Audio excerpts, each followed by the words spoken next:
নমস্কার, শুভ মধ্যাহ্ন। চলে এসেছি একটা ভিডিও নিয়ে। আজকে আমি পটলের ভর্তা করছি। পটলের ভর্তা আমি কীভাবে করছি দেখুন। কড়াতে তেল দিয়ে দিয়েছি। এবার আমি এই পাঁচ ফোড়ন এটাকে আমি ফোড়নে দিচ্ছি এই পরিমাণ। আর আমার লাগছে রসুন কুচি, পেঁয়াজ কুচি, কাঁচা লঙ্কা কুচি। আলুগুলোকে এরকমভাবে কেটে নিয়ে ধুয়ে রেখে দিয়েছি জল ঝরিয়ে। পটলগুলোকে এরকম সরু সরু করে কেটে জল ঝরিয়ে রেখেছি, ধুয়ে ভালো করে জল ঝরিয়ে রেখেছি।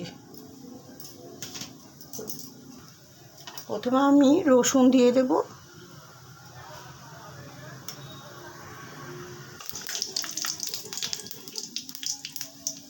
মশলাটা ফুটে গেছে, প্রথমে রসুন দিয়ে দিলাম।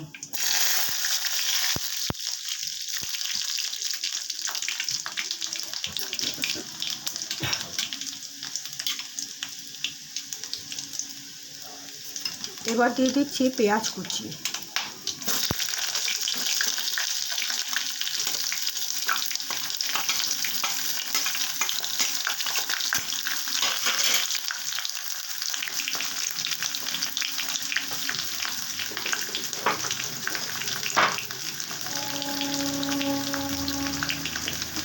দিয়ে দিচ্ছি সামান্য একটু নুন।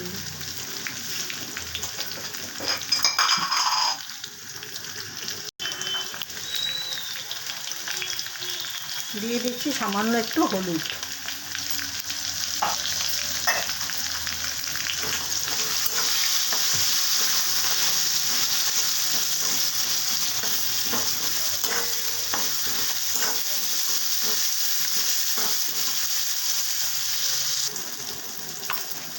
এবারে দিয়ে দিচ্ছি আলুগুলো। আগে এরকমভাবে সরু সরু লম্বা লম্বা করে কেটে ধুয়ে জলটা ঝরিয়ে রেখেছিলাম। এবার এগুলোকে দিয়ে দিচ্ছি।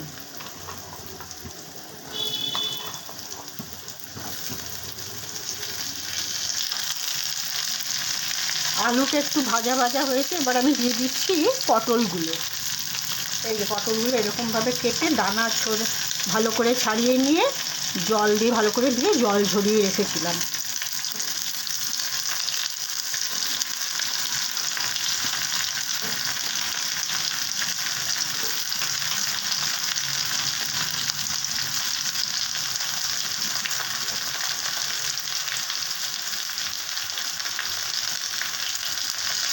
এই পরিমাণ নুন দিয়ে দিলাম, যেহেতু আগে একটু নুন দিয়েছিলাম।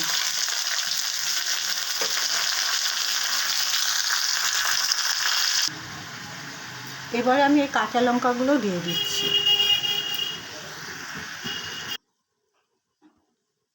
পটলের ভর্তা তৈরি করা হয়ে গেছে। এবার শেষে দিয়ে দিচ্ছি এইটুকু আদা কুচি। গ্রেট করে রেখেছিলাম এই আদা কুচিটা। এটা মিশিয়ে দিয়ে একটু স্ট্যান্ডিং টাইমে রাখবো রান্নাটাকে, তাহলেই শেষ।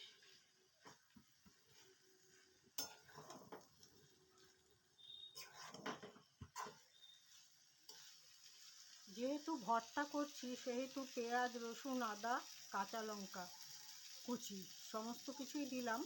আপনারা যদি মনে করেন কাশ্মীরি রেড চিলি পাউডার দেবেন বা ঝাল লঙ্কা দেবেন তো দিতেই পারেন। আমি কাঁচা লঙ্কা দিয়েই করছি।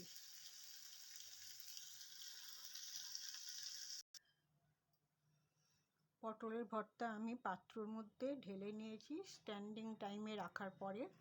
আপনারাও ঠিক এরকমভাবে একবার করে খেয়ে দেখবেন। গতানুগতিক রান্না থেকে বেরিয়ে এসে প্রত্যেকেই একটু অন্য ধরনের রান্না খেতে ভালোবাসে।